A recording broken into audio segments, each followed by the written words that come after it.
Bismillahirrahmanirrahim. Assalamualaikum warahmatullahi wabarakatuh. Alhamdulillah wassalatu wassalamu ala Rasulillah sayyidina Muhammadin abdillah wa ala alihi wa ashabihi wa wala amma ba'du. Bapak Ibu jamaah sekalian, alhamdulillah kita sudah sholat zuhur berjamaah. Kita lanjutkan setelah sholat zuhur ini dengan kajian taklim yang mana materi untuk siang hari ini saya akan menyampaikan materi tentang fikih finansial, ya. Fikih finansial itu bagian daripada fikih muamalah juga. Fikih finansial ini sebenarnya saya ambil dari buku yang sedang saya tulis ini, ya. Sudah ada banyak tulisan. Kali ini saya akan menyampaikan PowerPoint-nya tidak saya kasih dalil-dalilnya, ya. Jadi kalau mau dalil-dalilnya sebenarnya saya sudah tulis tadi dalam bentuk Microsoft Word, tapi kalau Microsoft Word buat menyampaikan gak menarik, ya. Jadi saya akan sampaikan materi tentang kecerdasan finansial atau fikih finansial. Fikih finansial itu maksudnya apa sih, itu, ya, Pak? Saya sering menyampaikan materi fikih muamalah. Fikih muamalah itu fikih yang menyangkut masalah bisnis dan perdagangan, perekonomian. Nah, kalau finansial itu ya lebih menjurus kepada fikul amwal. Mungkin kalau Bapak itu di pesantren, mungkin dapat istilahnya fikul amwal, fikih tentang harta. Jadi kalau saya ngomongin harta di sini, ya mohon maaf, ya, ngomongin duit dulu, ya. Nah, karena memang kajian temanya lagi tentang harta, gitu. Jadi jangan Bapak sampai ini Ustaz ngomongnya duit dan kekayaan. Kalau yang materinya sholat, ibadah, ya ustaz yang lain. Yang materinya siro, ustaz yang lain. Memang saya ini cover datanya kebagiannya materi-materi seputar masalah fikih muamalah dan fikih munakahat biasanya. Jadi memang kalau saya di kampus, keahlian saya kalau sudah ngajar, saya pilihnya dua. Kalau nggak fikih muamalah, fikih munakahat. Fikih muamalah itu dia ngomongin duit. Fikih munakahat yang ngomongin tentang nikah. Dua-duanya itu materi yang menarik buat saya, Pak. Kalau ngomongin duit semangat, semangat, Pak, ya. Apalagi kalau ngomongin masalah nikah, enak, Pak. Coba. Jadi memang saya spesialisasinya kalau di kampus, keahlian saya sebagai dosen memang itu, ya. Kalau fikih yang lain, ya cuma bisa, tapi bukan spesialisasi saya. Jadi saya akan menyampaikan masalah fikih finansial atau fikul amwal. Kalau saya kasih judul fikih amwal, apa maksudnya? Mungkin terjemahannya kelamaan, ya. Nah, saya ada beberapa poin yang sudah saya tuliskan di dalam buku saya. Jadi saya tulis ini judul-judul saja yang akan saya sampaikan kepada Bapak, tapi tidak semuanya. Yang pertama, ketika bicara tentang fikih finansial, saya akan berbicara tentang siapa Pak yang dimaksud dengan orang kaya itu siapa? Siapakah orang yang, sampai berikutnya, orang yang paling kaya itu siapa? Kalau menurut Bapak-bapak, Ibu-ibu sekalian, jamaah sekalian, orang kaya itu orang yang mana? Yang pertama, kedua, ketiga, atau keempat? Halo? Jadi yang mana, Pak? Ini kan semuanya ada teorinya, kan, ya? Jadi teori yang pertama tentang orang kaya itu adalah orang yang generate. Benar nggak, Pak? Ini teori yang berkembang di masyarakat yang ada. Saya bicara tentang yang ada, ya. Ada nggak teori seperti ini? Yang gede-gede itu orang yang kaya. Kalau Bapak ngajuin kredit ke bank, yang dilihat pertama kali apa? Sebagai karyawan. Gaji, kan? Kalau toh Bapak punya penghasilan besar, tapi di luar gaji yang diterima oleh bank, Bapak akan katakanlah Bapak mau beli rumah. Katakan Bapak mau beli rumah, ngajuin kredit, cicilannya hitung harus sepertiga dari penghasilan. Penghasilan yang dihitung, yang dilihat oleh bank pertama kali apa ya? Gaji. Walaupun Bapak mungkin gajinya 5 juta, tapi penghasilan sampingannya ada 30 juta. Yang diterima oleh bank yang mana? Yang 5 juta. Jadi dari pertama, kenyataannya ada yang seperti itu, kan? Ada juga yang itu penghasilannya bukan gaji, tapi penghasilan. Gaji dengan penghasilan apa beda? Beda ya? Beda betul ya? Kalau PNS rada sensitif ya ngomongnya. Saya katakan beda apa? Karena buat PNS yang namanya gaji itu kan bapak yang dapatkan dari pekerjaan. Tapi kalau penghasilan yang bapak bisa dapatkan di luar pekerjaan juga. Nah, memang kalau saya bicara dengan mahasiswa orientasinya, mereka tuh kalau selesai kuliah pengen nyari apa? Cari kerjaan kan Pak? Bapak sebenarnya pilih cari kerjaan apa cari uang? Coba. Cari uang apa cari kerjaan? Kalau cari kerjaan mah banyak Pak. Gaji tidak ada. Ya, betulin jalan yang rusak, ngurusin sawah, ya. Kerjaan banyak, tapi gajinya mungkin tidak sesuai. Nah, sebenarnya kalau nanti ada di dalam materi saya juga banyak sekali cara untuk mendapatkan uang. Mohon maaf kan. Ini bukan sekedar teori bukan. Tapi saya juga sebenarnya agak pengen pamer, tapi kalau ditanyakan ini benar nggak?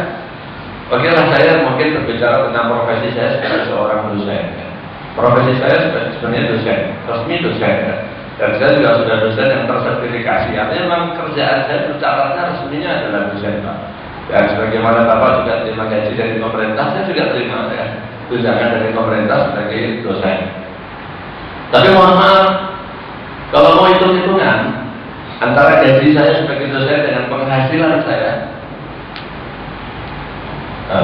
mau ngomong sebenarnya enak ya.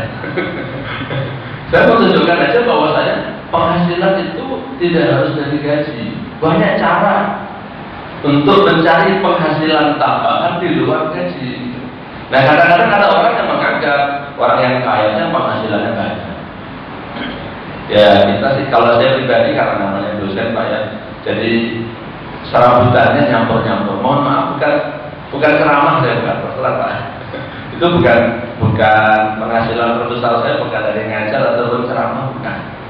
Ya tergantung lagi trennya apa Pak. Misalnya kalau tahun 2011 saya mendapatkan keuntungan paling besar adalah dari bisnis emas ya, karena harga emas waktu tahun 2011 lagi bagus-bagusnya. Saya ceritakan saja, saya beli emas waktu itu 1 gramnya 400.000. Di akhir tahunnya harga emas mencapai berapa? 550.000. Belinya 400, jualnya sampai 550, untungnya berapa? 150.000. Berapa saya mainkan dengan duit tidak banyak, tapi bagaimana cara mainnya itu ada ilmunya kan, cara memanfaatkan. Ya saya alhamdulillah dapat keuntungan 2.000 gram, 2 kilo karena saya beli. Ya, 2 kilo. Karena saya ngajarin kepada teman-teman, saya bikin training cara berinvestasi emas begini. Kalau main emas dengan saya kan, tidak ada bicara gram-graman, bicaranya kita harus kiloan. Ya kalau cuma 1 gram, 2 gram, untungnya 150.000, 250.000, buat apaan Pak? Gak cukup. Gak menguntungkan. Saya ajarin cara mainnya kiloan. Nah, minimal adalah on sebenarnya. Gak ada transaksi dengan yang saya ajarkan adalah transaksi 10 gram, 20 gram gak ada. 1 on, 2 on, 5 on, 1 kilo, setengah kilo. Dan banyak alhamdulillah itu yang mengikuti. Kalau tahun 2012, 2013 ini yang paling banyak apa? Emas gak bagus kalau ini ya. Apa? Nah kalau dolar itu saya kurang mendukung terus terang saja. Saya kurang suka bisnis bermain di forex itu kurang suka. Karena bisnis itu saya tidak mengatakan haram semuanya tidak, tapi manfaatnya kurang gitu. Dan sisi subhatnya nanti ada aja, apalagi kalau Bapak bicara forex ya. Kalau falas mungkin beda Pak antara falas dengan forex. Kalau falas itu kan transaksinya real, kalau forex itu kan tidak real.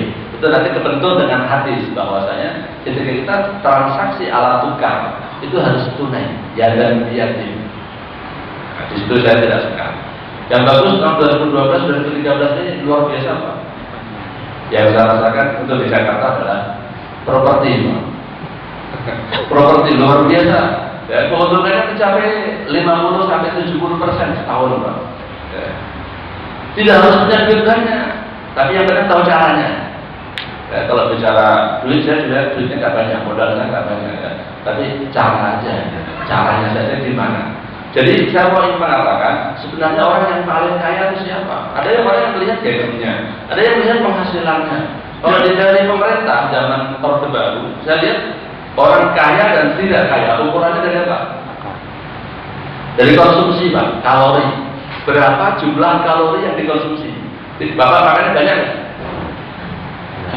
Berapa kalori makannya? Tahu nggak? Kita terangkan sehari berapa kalori? Susah juga ya. Tapi saya nggak menjelaskan sampai detail ke sana. Tapi yang jelas zamannya Orde Baru itu teori orang kaya dan miskin itu dihitung dari kalori yang dikonsumsi seseorang. Kalau yang nomor satu itu teori yang berlaku sekarang, termasuk PBB ya, standar PBB, Perserikatan Bangsa. Orang itu dianggap kaya kalau penghasilannya berapa? Gaji atau penghasilan satu atau dua, berapa? Yang saya baca ada terakhir itu adalah $1. $1,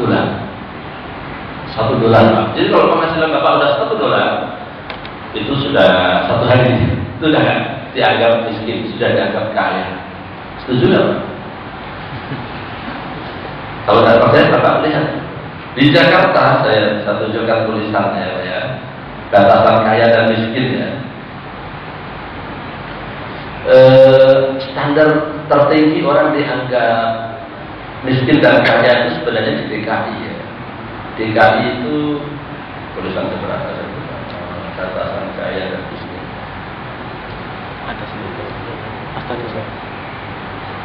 Bukan, saya bukan yang Microsoft yang belajar. Jadi antaranya nanti Bapak bisa rujuk kepada websitenya TPS. Ya, saya tuliskan situ. Garis kemiskinan atau batas kemiskinan. Nah, sampai sini saya tuliskan. Garis kemiskinan yang berbeda dari satu provinsi dengan provinsi lainnya juga akan berubah dari waktu ke waktu. Data terakhir yang saya dapatkan ini dari BPS, Biro Pusat Statistik. Pada bulan September 2012, untuk 2013 belum ada sensusnya. Garis kemiskinan tertinggi adalah Provinsi DKI yaitu Rp392.571. Artinya, orang yang punya penghasilan Rp392.571, susah hitungnya Pak ya, anggap aja 400.000 lah ya. Kalau Bapak penghasilannya sudah 400.000, menurut pemerintah kita, Bapak sudah tergolong orang yang berada di atas garis kemiskinan, alias sudah tidak dianggap orang miskin. Halo, Bapak. Jadi yang hasil di sini pasti kaya semua kan ya? Iya. Kan nggak mungkin bapak-bapak di sini penghasilannya di bawah 400.000. Ini rujukan pemerintah loh Pak ya. Ini data pemerintah. Sedangkan garis kemiskinan terendah adalah di Provinsi Sulawesi Barat yaitu 212.579 per bulan untuk wilayah perkotaan atau 205.383 untuk wilayah desa. Jadi di Sulawesi, kalau orang punya penghasilan 205.000 itu sudah dianggap kaya, sudah tidak dianggap garis kemiskinan. Jadi kalau misalnya saya pakai standar ini beneran. Karyawan pajak kita ada yang miskin nggak Pak? Nggak ada kan? Sampai office boy-nya mungkin sampai bagian persen ada yang miskin? Nggak ada, semuanya ada kaya. Pak ya? Nggak kaya semua kan ya?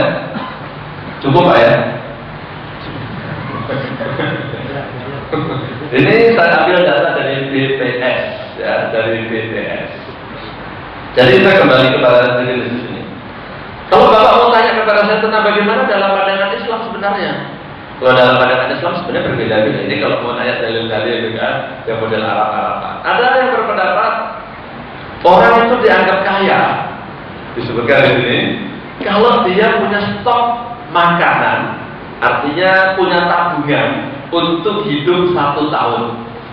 Jadi Bapak, sekarang kebutuhan rata-rata sebulan berapa? 3 juta misalnya, oke 3 juta kebutuhan rata-rata setiap bulan 3 juta. Kalau Bapak punya uang lebih nganggur 1 tahun berarti 36 juta baru dianggap kaya. Kalau tabungan Bapak kurang dari 36 juta, berarti kan tidak punya cadangan 1 tahun. Ini sebutkan Waktalafu fi hadil ghani alladhi yumna'u akhdhu sadaqah fa qala al-aktsar, mayoritas ulama mengatakan hadduhu an yakuna indahu ma yakfihi wa iyaluhu sanata. Dia harus punya untuk biaya hidupnya dan keluarganya, bukan diri pribadi, Pak. Dirinya dan keluarganya 1 tahun. Wa huwa qaulu Malik wa Syafi'i. Ini adalah pendapat Imam Malik dan Imam Syafi'i. Jadi bapak-bapak tabungannya misalnya nih, bapak berhenti bekerja karena satu dan lain hal. Karena kemarin di kantor saya ada 2 orang karyawan yang dipecat. Gara-gara yang satu nyolong duit masjid, Pak. Banget enggak, Pak? Kota infak masjid dicolong, dia nggak ngerti semua kantor ada pasangin CCTV itu kan. Duit masjid dicolong, udah ada toleransi, sudah langsung pecat aja kan. Duit masjid kotanya dibobol, dan nggak kasih ampun, pecat aja langsung itu 2 orang. Nah, kalau mudah-mudahan tidak pernah terjadi seperti itu lagi kan di sini atau di mana pun. Nyolong, jangan duit masjid nah. Kalau satu kan gitu, nyolong aja udah dosa, nyolong duit masjid, ya Allah, keterlaluan. Langsung pecat aja nggak ada ampun ya, nggak ada ampun. Nah, saya bicara seandainya mungkin karena suatu musibah, mungkin karena suatu bencana, mungkin karena suatu dan lain hal, bapak harus berhenti bekerja. Kalau PNS sih masih enak ya, karena walaupun berhenti bekerja biasanya nggak langsung putus. Tapi saya bicara yang mungkin yang masih swasta. Kalau bapak harus berhenti bekerja, kira-kira bisa bertahan hidup setahun nggak? Tanpa bekerja, masih bisa hidup setahun nggak? Dengan uang tabungan itu? Belum. Kalau belum berarti menurut Imam Syafi'i bapak-bapak masih miskin di sini. Menurut Imam Malik dan Imam Syafi'i masih miskin ya. Tapi kalau menurut pemerintah masih kaya. Nah ini kalau mau saya baca letakkan terus ya. Tapi nggak usah semuanya dibahas. Jadi saya mau tekankan nanti kepada yang ingin saya arahkan ya. Jadi ada yang mengatakan yang gajinya gede, yang penghasilannya banyak, ada yang makannya banyak, tadi kalori, ada yang tabungannya banyak. Ini tadi yang baru saya sampaikan. Nah, saya ingin mengarahkan orang yang kaya itu yang mana? Yang miskin yang mana? Saya punya teori sederhana aja, sebenarnya ngambil dari Islam, katanya, ngambil dari teori fikih Islam.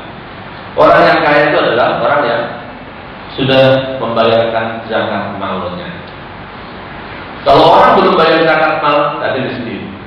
Kalau dia tidak bayar zakat mal, mungkin penghasilannya atau kekayaannya tidak mencapai 1 nisab, dia masih miskin. Tapi kalau dia mencapai 1 nisab, tapi dia tidak berzakat gimana? Kekayaannya tidak mencapai 1 nisab. Nisab itu berapa sekarang? Saya nggak bawa contoh. Nisab itu 20 dinar. Sudah sering bawa contoh kan? 1 dinar hari ini sekitar 2 juta. Jadi nisab artinya bapak punya duit lebih 20 dinar, satunya 2 juta, jadi sekitar 40 juta. Kalau bapak punya 40 juta, wajib zakat mal 2,5%. Kalau nggak punya 40 juta, nggak wajib zakat. Jadi punya nggak tabungan 40 juta sekarang? Ya punya, miskin kalau itu tadi. Atau saya tanya, ada nggak yang punya lebih 100 juta tapi nggak zakat? Kalau ada yang punya tabungan 100 juta tapi nggak zakat, saya bilang miskin juga. Kenapa? Ya walaupun di dunianya kaya, tetapi di sisi Allah pasti miskin itu. Karena nanti uang yang tidak kita keluarkan zakatnya, nanti di sisi Allah di akhirat itu kan sebenarnya walladzina yaknizuna al-dhahaba wal-fiddata wa la yunfiquna fi sabilillah fabashshirhum bi'adzabin alim yawma yuhma 'alaiha fi nari jahannam fatubba biha jibahuhum wa junubuhum hadza ma kanastum li anfusikum di surat At-Taubah. Nanti uang itu ataupun emas ataupun uang nanti akan dijadikan besi oleh Allah Subhanahu wa taala di neraka, dijadikan besi, dan besi ini bukan besi yang bapak bisa jual kiloan kayak Madura bagaimana. Tapi besi ini dijadikan setrika, dipanaskan oleh Allah Subhanahu wa taala, kemudian disetrikakan junubuhum wa zuhuruhum, di punggungnya, di lehernya, di badan kita nanti disetrika dengan kekayaan yang kita kumpulkan tadi tidak dikeluarkan zakat. Ayatnya begitu. Jadi saya katakan orang yang kaya minimal adalah saya bilang orang yang sudah mengeluarkan zakat mal. Bukan zakat fitrah Pak ya. Zakat fitrah berapa? cuma 3 liter setengah beras. Kalau itu, setiap orang yang punya kelebihan makan satu hari di hari raya wajib zakat fitrah masalahnya. Kalau Bapak punya beras 30 kilo misalnya pada hari itu, Bapak cuma 2 orang, walaupun tidak punya duit apapun, cuma punya beras 30 kilo, wajib zakat fitrah. Jadi ukuran kaya di hari Idul Fitri, ya satu hari itu adalah kalau dia punya makanan lebih. Jadi kembali kepada teori orang kaya. Orang kaya itu adalah orang yang sudah membayarkan zakat. Nah, nomor 1. Nah, kalau begitu siapa orang yang paling kaya? Ya, ini yang ingin mau saya tekankan dalam tulisan saya nih. Maaf bapak-bapak, ibu-ibu, sekarang ini kira-kira bisa nabung berapa persen dari penghasilan? Rata-rata aja, gak usah disebut angkanya. Kira-kira berapa, Pak? Berapa persen yang bisa kita tabung? Serahkan masing-masing. Atau kalau saya tanya gini, berapa persen penghasilan Bapak yang digunakan untuk charity, untuk amal? Baik itu zakat, untuk infak ke masjid, bukan untuk diri dan anak, Pak ya. Kalau diri dan anak itu sebenarnya juga nafkah, bisa berpahala juga. Tapi yang saya maksud adalah charity, untuk umum, ya, untuk kebutuhan fisabilillah. Kalau untuk masjid, untuk sholat, untuk anak yatim, untuk orang-orang yang tidak mampu, untuk bencana di tempat lain, untuk bangun masjid dan seterusnya. Kira-kira berapa persen yang kita gunakan untuk charity, Pak? Ada 20% ada? Jangan-jangan penghasilan saya udah pas-pasan, Pak. Saya juga pas-pasan, Pak. Yang penting pas. Maksudnya pas butuh, pas ada. Pas pengen beli rumah, pas ada. Pas pengen beli mobil, pas ada. Nah, jadi berapa persen? Saya akan mengatakan bahwa rata-rata orang itu terkena hukum Parkinson, Pak, katanya dalam ilmu fikih finansial. Hukum Parkinson gini, kalau Bapak sekarang punya penghasilan 5 juta, penghasilan 5 juta, pengeluaran Bapak rata-rata berapa? Ya sekitar 4 juta, 4 juta setengah. Benar ya? Benar nggak, Pak? Nah, kalau misalnya pemerintah menaikkan gaji Bapak 2 kali lipat jadi 10 juta, pengeluaran Bapak sebulan berapa? 8 juta juga, Pak. Ya mungkin Bapak, selama ini saya hidup dengan 4 juta cukup, karena gaji saya naik, penghasilan saya naik jadi 10 juta, maka sekarang saya bisa nabung 6 juta. Ada yang begitu nggak kira-kira? Nggak ada kan? Jarang sekali. Tapi insya Allah saya bisa, Pak. Kalau saya standar kebutuhan sudah saya buat. Ketika penghasilan itu naik, saya tidak mau berubah pola pengeluaran saya. Pola pengeluaran itu diatur dengan kebutuhan sebenarnya, bukan dengan keinginan. Ya sekarang walaupun penghasilan saya naik, ya gaya hidup saya begini aja tetap aja. Ya, nggak perlu dirubah. Nggak perlu dirubah. Kebanyakan orang begitu penghasilannya naik, gaya hidupnya berubah. Benar? Benar kan? Nah, saya sering contohkan ini, contoh beneran ini. Handphone yang saya pakai masih ini, Pak. Harganya berapa, Pak? Bapak pakai gini, saya yakin malu, Pak. Gengsi, Pak ya. Banyak yang gengsi pakai handphone begini. Saya tenang aja. Walaupun saya keluar masuk di hotel ada acara saya, kemarin kalau pas ada SMS yang transaksi pakai saya tunjukin handphone saya, emang dimarahin. Memang ditolak kan sudah kan, santai aja, nggak mau saya. Anak saya suruh makan juga nggak mau, Pak. Pembantu saya pun nggak mau.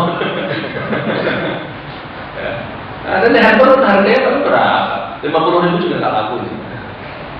Tapi bagi saya, mau Bapak mau bilang pelit atau terserah ya. Bagi saya itu menggunakan HP sesuai dengan kebutuhan saya. Bagi saya, HP itu kok. Nah, bentuk komunikasinya apa? Nah, miss call sampai SMS ya. Miss call ya, nggak punya pulsa ya. Pada saya melihat orang pakai BB keren banget, pas beli pulsa ke kantor berapa? 10.000, yang 5.000 ada nggak? Ada. Ya Allah, pakai BB beli pulsa 10.000 masih turun lagi. Yang 5.000 aja ada. Bagi saya memang handphone untuk telepon ketika saya mau telepon. Kalau SMS atau terang jarang juga. Saya kalau SMS biasanya pakai laptop lah. Kalau SMS, ya. Karena laptop saya ini bisa terima dan ngirim SMS untuk laptop. Ya. Tapi yang lain-lain, fitur yang ada pada HP gadget yang Bapak punya, biasanya banyak dipakai apa banyak dimubazirkan? Ada GPS-nya, ada bisa ngefake-nya, dan apa lagi? Dipakai nggak Pak? Paling Bapak ngamburin kan? Oh, bisa internet, itu pun kalau pas ada wifi gratis kan? Banyak kan nggak ada pulsanya. Nah, saya tidak mengharapkan tidak, tapi maksud saya kita itu jangan terlalu termakan oleh iklan gitu loh. Kebutuhan kita tuh apa gitu? Kaitannya dengan sini apa? Karena menurut saya orang yang paling kaya itu adalah orang yang bisa hidup dengan sepertiga dari penghasilannya. Nah, ini konsep saya Pak ya. Dalam pikir finansial saya sarankan orang yang paling kaya adalah orang yang bisa hidup mencukupi kebutuhan sehari-harinya dengan sepertiga dari penghasilannya saja. Kenapa sepertiga? Ya, kenapa sepertiga? Karena idealnya sebagai seorang muslim, hadis-hadis banyak mengarahkan bagaimana agar kita itu bisa mengalokasikan sepertiga dari penghasilan kita itu adalah untuk kebutuhan akhirat kita. Ya. Tidak diajarkan lebih dari itu, sepertiga saja. Pokoknya sampai sepertiga. Wasul kathir. Contohnya, Bapak kalau belajar bikin wasiat, ya, bab wasiat. Orang itu nanti kalau mati, sebelum mati diajarkan untuk apa? Wasiat. Wasiat itu dulu hukumnya wajib, Pak. Sekarang nggak wajib. Sekarang sunnah. Takut memberatkan umatnya. Tapi dulunya wajib. Kutiba alaikumul wasiyatu in taraka. Kutiba alaikum idza hadara ahadukumul mautu in taraka fa'idatul wasiyat. Ayatnya begitu. Kalau mau satu dekat nanti satu dekat ya. Nah, dulunya wajib, tapi sekarang nggak wajib. Sunnah aja. Berapa kita disuruh wasiat oleh hadis?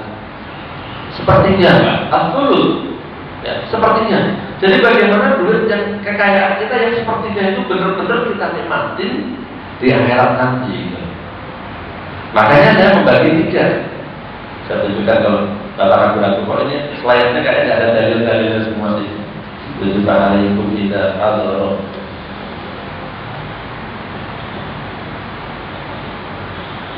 Ayatnya ya, ayatnya ada di surah Al-Baqarah ayat 180. Diwajibkan kepada kalian apabila datang kematian, menjelang mati maksudnya. Intaroka khairan, apabila meninggalkan kebaikan. Di sini kebaikan maksudnya adalah malam. Lihat seluruh tafsir nanti kalau nggak saya.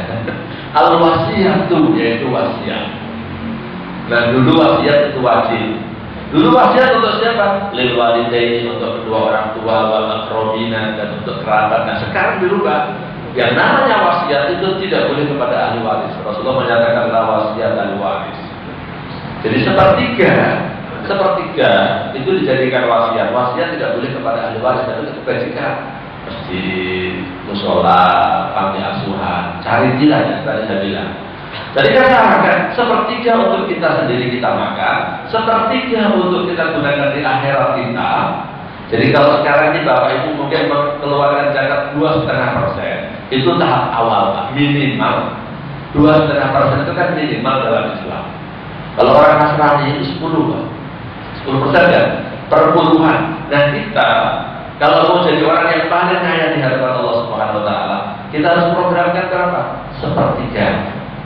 Sepertiga itulah yang kita gunakan untuk akhirat kita, sepertiga untuk kebutuhan hari-hari kita. Sepertiga itu apa? Nah, bahasa orang sekarang namanya untuk investasi, untuk kebutuhan masa depan kita, ya, untuk masa pensiun, untuk pendidikan anak-anak di masa depan, untuk pendidikan diri kita juga, ya. Jadi kita bagi sepertiga dalam konsep Islam. Supaya bagi sepertiga. Dalam tahajud saja juga sering gitu kan. Ya muzammil qum laila illa qalila nisbahu aw inqus minhu qalila aw zid alaihi wa rattil qur'ana tartila. Sampai akhirnya inna rabbaka ya'lamu annaka taqumu adna min thulutsai laili wa nisbahu wa thulutsahu. Bagi sepertiga. Jadi intinya orang yang kaya adalah orang yang sudah membayar zakat mal. Orang yang paling kaya adalah orang yang bisa hidup dengan sepertiga penghasilannya, sepertiga untuk akhiratnya, sepertiga untuk masa depan dan anak-anaknya, yaitu untuk warisan. Ini poin yang pertama. Ya. Ini saya ambil dari salah satu bab yang saya tulis di buku lagi tentang batasan kaya dan miskin. Jam berapa? Oh, jam 12.40. Baik. Yang kedua, bagaimanakah pandangan Islam tentang harta dan uang? Banyak orang yang malu-malu kalau ngomongin duit, ya. Khususnya di kalangan orang yang rajin ibadah. Itu sering mengatakan, kita zuhud aja, nggak usah banyak ngurusin duit. Yang penting ibadah rajin, yang penting pas lah, yang penting bisa makan. Sebaliknya ada orang-orang yang kapitalis banget, urusannya duit, aja semuanya dihitung dengan duit, ya. Semuanya dihitung dengan duit. Mohon maaf saya melakukan autokritik ya Pak, autokritik nih saya bilang. Autokritik itu buat saya sendiri maksudnya. Sampai orang-orang yang kadang-kadang bilang jangan usah mikirin duit, tetapi diundang tahlilan aja mikirin duit ya Pak.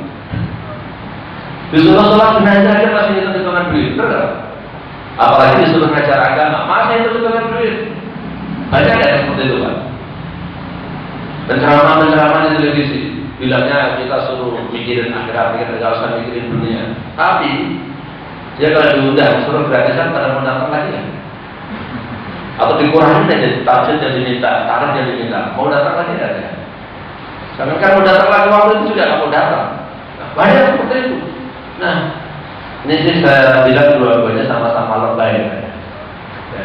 Jadi kita harus proporsional. Sebenarnya Islam memandang tentang harta dan Islam memandang tentang uang itu bagaimana?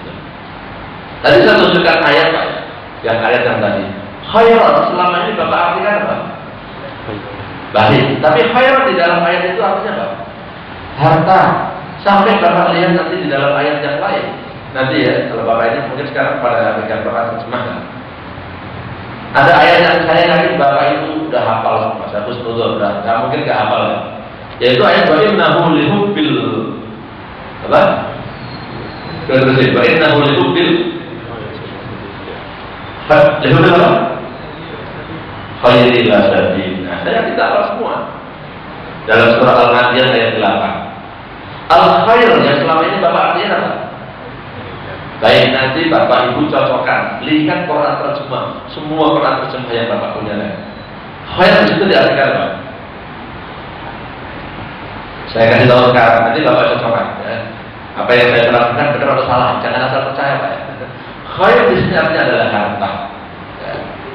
Karena memang harta itu ada baiknya itu. Jadi harta itu tidak selamanya jelek gitu.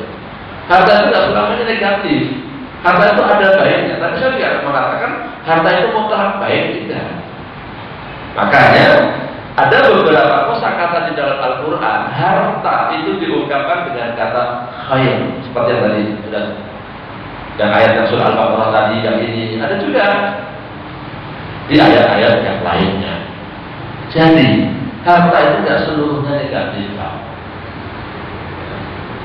Tapi jangan sampai keterlaluan lah ya. Sampai keterlaluan, maaf nih. Di daerah saya bukan di sini Pak. Di daerah saya, tapi bukan di dalam komplek. Orang sholat jenazah aja itu hitungan Pak pakai duit Pak. Jadi kalau sudah sholat jenazah itu kasih duit dulu Pak. Saya pernah datang bukan hanya sekali. Saya nggak diundang. Saya sholat jenazah ini karena kan hadisnya kan kita kan katanya hakul muslim alal muslim maksud ya. Artinya kan kalau ada tetangga mati kita suruh nyolatin. Hadisnya mengatakan nyolatin jenazah itu pahalanya 1 kilo. 1 kilo itu 1 gunung emas. Saya datang Pak, nggak diundang. Ditolak Pak. Pak maaf Pak, udah cukup Pak katanya. Beneran kan Pak, saya bukan cerita orang saya sendiri. Pak maaf udah cukup Pak. Jadi nggak boleh saya nyolatin jenazah Pak. Karena ustaz-ustaz yang lain ya sudah menggunakan tren di situ. Jadi kalau sholat jenazah itu diundang dan dibayar gitu. Jadi kalau diundang saya, ya, kalau saya nggak diundang datang takutnya jatahnya kurang nanti masalahnya. Ini beneran, bukan hanya sekali saya ngalamin itu di daerah saya. Jadi saya nggak cerita di kampung lain. Saya sih sangat nggak setuju terus terang. Masa sih orang mau nyolatin jenazah dan hitung-hitungan duit begitu sih? Ini kan kewajiban kita sebagai seorang muslim. Kayaknya Ustaznya ngomongnya zuhud. Saya kan jarang di rumah Pak. Pagi habis subuh udah berangkat ngantor kan, pulang. Nanti saya pas ada dagang itu pulang sampai malam bilang, Bapak tempat duit aja. Kerjanya cari duit, jalan-jalan, cari duit, jalan-jalan, pergi. Ada yang nanti seperti itu. Apa salahnya saya kalau pergi ke sana kemarin cari duit? Saya jauh-jauh gitu kan. Ya apa salahnya mas? Cari duit yang saya cari ada duit halal, dagang. Kan saya dagang apa? Dagang saya diantaranya kadang-kadang dagang silba, kadang-kadang emas, yang lain juga lah. Pokoknya yang penting dagang. Yang penting dagang. Nah jadi ada yang seperti itu, saya bilang otomatis. Ada juga orang yang kayak istilahnya mengharapkan duit, mengharapkan kaya. Nah saya mau luruskan intinya bahwa di dalam Islam nanti Bapak begitu waktu ya. Di dalam Islam itu ada yang namanya maqasidus syariah. Semua yang belajar usul fikih insya Allah ngerti maqasidus syariah. Kitab yang paling terkenal dalam hal ini kitab Al-Muwafaqat yang ditulis oleh Imam Asy-Syafi'i. Di dalam maqasidus syariah itu dikenalkan yang namanya ad-daruriyatul khams, 5 hal yang menjadi kebutuhan dasar manusia, di mana ajaran agama Islam itu diturunkan untuk melindungi 5 hal itu. 5 hal itu apa saja? Nomor 1 adalah agama atau keyakinan. Maka tidak boleh memaksa kita kepada agama orang apa? Kita tidak boleh memaksakan agama kita kepada orang lain. La ikraha fid din, tidak boleh paksa-paksa Pak. Bapak ini beragama Islam, punya tetangga masih beragama lain. Bapak maksa tidak boleh. Bapak mendakwahi wajib, tapi paksa nggak boleh. Kamu harus Islam, kalau nggak bertangga nih. Kalau nggak bertangga nggak bisa. Sampai tingkat negara itu nggak boleh. Negara itu hanya diberikan kesempatan apa? Kalau ada orang kafir mau tinggal di negara Islam, pilih. Kamu masuk Islam mau nggak? Kalau mau masuk Islam, alhamdulillah selesai urusan. Kalau nggak mau, kamu jadi kafir zimmi namanya. Kamu jadi orang kafir, tapi boleh tinggal di sini, saya lindungi. Tapi kamu tidak boleh ganggu orang Islam. Kamu harus ikuti peraturan-peraturan dari pemerintahan Islam. Dan kamu harus membayar jizyah. Ya, mungkin sebagai orang menerjemahkan dengan kata pajak. Kalau nggak mau, dia nggak mau masuk Islam juga, nggak mau jadi kafir zimmi, barulah dia jadi kafir harfi. Aturannya begitu. Jadi la ikraha fid din. Yang kedua, ya udah semuanya. Yang saya contohkan lagi adalah akal. Akal itu termasuk ad-daruriyatul khams, 5 hal yang menjadi kebutuhan dasar setiap manusia. Bapak boleh menyebutnya dengan hak asasi manusia dalam Islam boleh ya. Pandangan Islam tentang hak asasi ada 5 kan, kalau mau bicara tentang hak. Jadi nomor 1 adalah keyakinan. Yang 2 yang saya angkat adalah akal. Akal itu menjadi kebutuhan dasar manusia. Maka akal tidak boleh diganggu dan tidak boleh dirusak. Maka turunlah ajaran apa? Larangan mengkonsumsi khamr. Ini contoh Pak. Ya, contoh. Nanti banyak lagi. Larangan mengurangi timbangan, larangan riswah atau suap dan lain sebagainya. Nah, yang kelimanya itu apa? Ad-daruriyatul khams itu apa? Lihat. Semua yang belajar usul fikih insyaallah tahu tentang ad-daruriyatul khams. Yang kelima itu adalah harta. Harta itu menjadi kebutuhan dasar manusia yang dilindungi oleh Islam. Makanya ada apa? Dilarang mencuri. Ya kan? Kenapa kalau mencuri Bapak berarti ngambil harta orang lain? Yang tadi saya bilang dilarang mengurangi timbangan. Kalau jual beli 10 kilo ya bilang 10. 1 kilo ya 10 on, jangan 8 on. Kalau 8 on berarti Bapak ngambil haknya orang itu 2 on. Kurangi timbangan, kurangi takaran. Nah itu ya.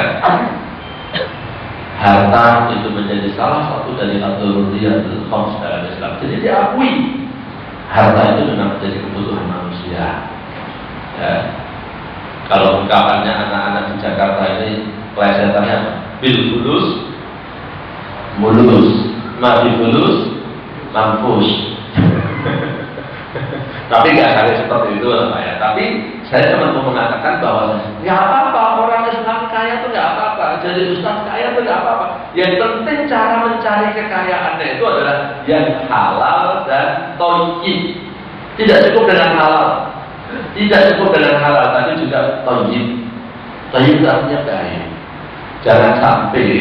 Jangan sampai halal tapi tidak thayyib. Boleh kasih contoh? Contohnya begini Pak, dalam hukum jual beli. Saya misalnya beli kepada Bapak ya, saya beli, anggap saja saya beli laptop dari Bapak. Saya beli laptop dari Bapak. Udah saya lihat-lihat, sudah cocok, deal. Saya bayar Bapak, laptop saya terima. Tapi saya belum bisa Pak, masih di tempat transaksi. Anggap aja transaksi di toko, dan saya masih di toko, saya belum pergi. Boleh jadi saya menerima telepon atau SMS dari keluarga saya, misalnya, ibu sakit, sekarang harus dibawa ke rumah sakit. Ini contoh ya. Aduh, gimana bawa ke rumah sakit? Duit saya udah beli laptop ini. Duit sudah saya bayarin ke Bapak, bayar laptop ke aku. Tapi sekarang saya dapat berita, ibu saya masuk rumah sakit, saya harus bawa ke rumah sakit. Kemudian akhirnya saya bilang, Pak mohon maaf Pak ya, saya nggak jadi beli laptopnya. Kalau Bapak jadi penjual, diterima nggak? Bertanya nih, betul Pak. Kalau Bapak jadi penjualnya, transaksi udah deal, udah dibuat kwitansi segala macam. Nah sekarang Pak nggak jadi nih Pak, Bapak terima nggak? Jujur Pak, jujur. Nah, saya tunjukkan dalam Islam ini namanya khiyar majlis. Kalau kita masih berada dalam suatu tempat belum balik, kalau ada orang begitu, terima Pak, balikin duitnya 100%, nggak usah pakai dipotong-potong. Bapak kalau bicara dalam hukum Islam begitu, tapi kalau Bapak bicara di Indonesia nggak apa-apa. Udah jelas Pak, kan udah transaksi, barang yang sudah dibeli tidak boleh. Kalau dalam Islam saya katakan, kalau Bapak nggak terima dosa, itu berarti tidak halal. Karena dalam Islam berlaku ya majelis. Tapi kalau orang itu sudah pergi, udah keluar dari tempat, misalnya tokonya di sini, sudah sampai halaman, mau batalin, itu namanya ikolah dalam Islam. Nah kalau ikolah itu nggak wajib Bapak terima. Bapak nggak wajib terima. Tapi kalau masih di satu tempat wajib terima, namanya ya majelis. Tapi kalau udah keluar Bapak tidak wajib terima. Tetapi Rasulullah mengatakan, siapa yang memudahkan urusan saudaranya, Allah akan mudahkan urusannya. Kalau alasannya apa kamu batalin? Duit saya Pak, udah habis, ibu saya sakit. Oh gitu, ya balikin aja laptopnya. Duitnya saya balikin 100%. Itulah kita katakan halal dan thayyib. Buat apa sih kita dapat keuntungan, tapi orang ini jadi menderita. Ibunya mau masuk rumah sakit tidak bisa. Dia jadi pikiran, gimana nih mau masuk rumah sakit? Bapak terima. Cancellation-nya pembatalannya dan nggak apa-apa. Kalau memang Bapak itu insya Allah jadi pedagang yang bagus seperti ini, nanti nama baik Bapak juga akan tersebar. Nanti akan laris juga akhirnya. Dia mau orangnya baikkan. Jangan pikirin pada waktu itu saja. Nah makanya nggak apa-apa. Bapak-bapak jadi orang Muslim yang kaya, yang penting rezeki yang didapatkan itu halal dan thayyib. Jangan hanya halal. Makanya ayat-ayat kan selalu mengatakan halal thayyibah. Maksudnya thayyib itu apa? Yang terakhir, contoh halal dan thayyib ya. Ada sesuatu yang halal tapi tidak thayyib. Misalnya apa? Nah, yang sehari-hari Bapak punya nasi, ya, dimasak hari ini, entah gimana caranya, magic jetnya makan nggak bagus, besok nasinya basi. Bapak mau makan, boleh nggak Pak? Punya nasi punya sendiri Pak, tapi nasinya kasih halal kan? Halal apa? Halal tapi tidak thayyib. Buat Bapak tidak thayyib. Kenapa? Nanti bisa menyebabkan penyakit, bisa berpenyakit, bisa tidak, kan? Tapi nggak mesti. Kalau orangnya tahan, stamina-nya, imunnya, mungkin tidak apa-apa. Tapi kalau orang-orang tertentu makan nasi basi bisa sakit. Ini makan jangan banyak dimakan. Haram juga, ada haram, halal, tapi dia tidak thayyib. Supaya thayyib dia baik. Kasihkan bebek dulu, baru bebeknya Bapak makan. Nah itu jadi thayyib gitu kan. Gak apa-apa bebeknya. Gitu Pak contohnya. Jadi ini beberapa ide atau kotoran. Sebenarnya kalau nanti judulnya itu saya buat inspirasi menuju kecerdasan bersama, inspirasi menuju kebebasan finansial. Jadi karena dalam sudut pandang Islam kayaknya masih jarang buku seperti ini ya. Ini memang sudah saya tulis ya. tinggal sedikit lagi insya Allah. Jadi ini beberapa isinya. Ini baru 2 saja. Sebenarnya sudah ada 14 tema yang sudah jadi ya. Ide-ide bagaimana mengangkat dan mengajak orang untuk umat Islam untuk lebih sejahtera dengan konsep sampai ke arahnya finansial freedom, kebebasan finansial. Apa yang dimaksud dengan kebebasan finansial dan secara Islam bagaimana? Inilah yang bisa saya sampaikan pada kesempatan kali ini. Nanti insya Allah Bapak-Bapak bisa baca. Kalau Bapak pengen baca artikelnya, Bapak bisa baca gratis ya. Dibuka di website kampus saya ya, www.ualhikmah.ac.id. Ada satu rubrik, saya kasih rubrik samping kiri, judulnya kecerdasan finansial ya. Jadi nggak apa-apa Bapak kalau nggak mau beli bukunya atau nunggu bukunya kelamaan, baca artikelnya gratis nggak apa-apa ya. Nanti kalau mau beli bukunya nanti kalau udah dicetak. Tapi sekarang ini saya sajikan secara cuma-cuma gratis di website www.tiu-al-hikmah. Tiu itu ada Sekolah Tinggi Ilmu Usuluddin al-hikmah.ac.id Indonesia. Baik, kalau ada satu pertanyaan atau 2 boleh silakan kalau ada. Tapi saya lempar jam 1 ya. Silakan. Ya.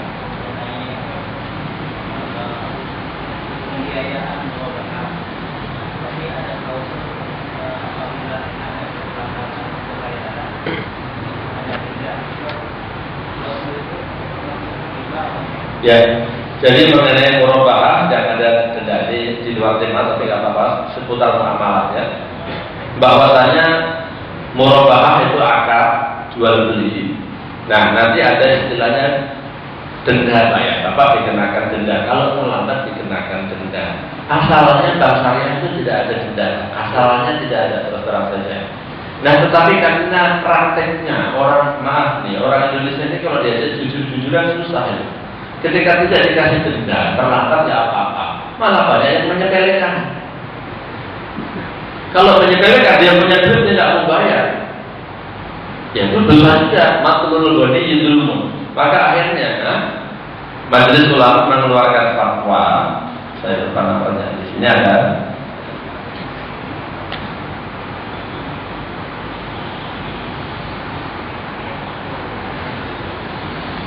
Nah, ini ada beberapa fatwa yang terkait dengan masalah denda. Di antaranya adalah fatwa nomor 43 yang dikasih judul takwid. Ya, dikasih judul takwid. Takwid itu pengganti ya. Kemudian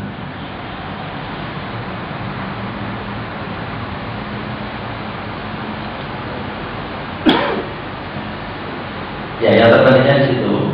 Intinya begini Pak. Denda itu akhirnya oleh bank syariah diperbolehkan oleh Majelis Ulama, tapi denda itu tidak boleh menjadi fixed income-nya, dia tidak boleh diambil oleh bank. Dana itu harus diserahkan untuk kebutuhan sosial.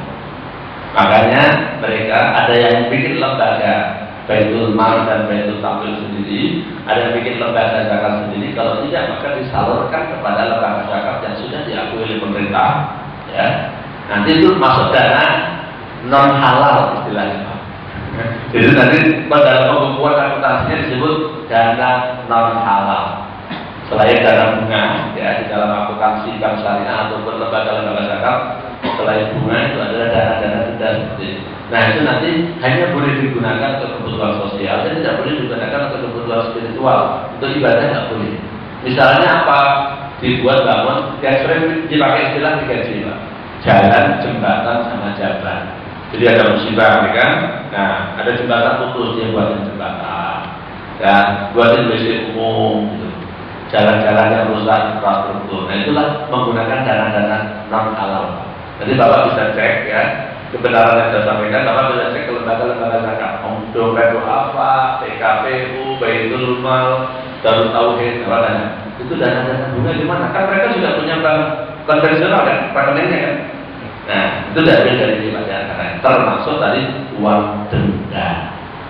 Tapi kalau Bapak kepengen tidak kena denda, bisa saya kasih tahu caranya. Bapak jujur ngomong apa adanya, bikin surat tertulis tunjukkan kepada marketingnya. Ya, mohon maaf saya ya nasabah nomor sekian, pembiayaan sekian, harusnya dari sekian. Sekarang saya ada apa-apa, kalau memang sakit Bapak lampirkan bukti sakitnya di rumah sakitnya. Yang saya sudah praktekkan nggak kena denda. Kena denda itu bagi orang yang sengaja menunda-nunda pembayaran padahal dia mampu atau dia nggak bisa diajak kerjasama, disuruh bayar kalau ngumpet-ngumpet terus, ditagih malah lari. Nah itu yang kena denda, itu kena biaya penagihan. Nah makanya caranya kalau Bapak punya hubungan dengan bank syariah atau lembaga syariah, punya utang kalau nggak bisa bayar, ngaku jujur, tapi Bapak harus membangun trustnya. Jangan suka bohong. Kalau pernah bohong sekali dua kali tidak dipercaya lagi kan. Nah jadi kalau Bapak jujur, saya sudah praktekkan sampai sebulan Pak saya terus terang, nggak kena denda, nggak kena denda. Akhirnya semuanya saya bayar, tapi nggak ada tambahan sama sekali. Itu bicara tentang denda dalam transaksi murabahah di bank syariah. Sudah saya praktekkan. Baik, ada satu lagi. Tepat jam 1. Baik, kalau tidak ada untuk sementara saya cukupkan. Ya. Nanti insya Allah kapan-kapan kita lanjut. Ya. Insya Allah sekarang saya capatin ya, saya rekam jadi yang sudah saya sampaikan. Jadi nanti kalau saya menyampaikan lagi saya tinggal lanjutannya saja insya Allah. Mudah-mudahan ini bisa bermanfaat dan mudah-mudahan Allah Subhanahu wa taala memberikan kekuatan kepada kita untuk menjalankan apa yang sudah kita pelajari dan mudah-mudahan Allah memberkahi semua rezeki yang diberikan kepada kita dan mudah-mudahan kita dimudahkan untuk mencari rezeki yang halal dan baik oleh Allah Subhanahu wa taala. Kalau tidak maaf, Allah a'lam bishawab. Subhanallahi wa bihamdihi, asyhadu an la ilaha illa anta, astaghfiruka wa atubu ilaik. Wassalamualaikum warahmatullahi wabarakatuh.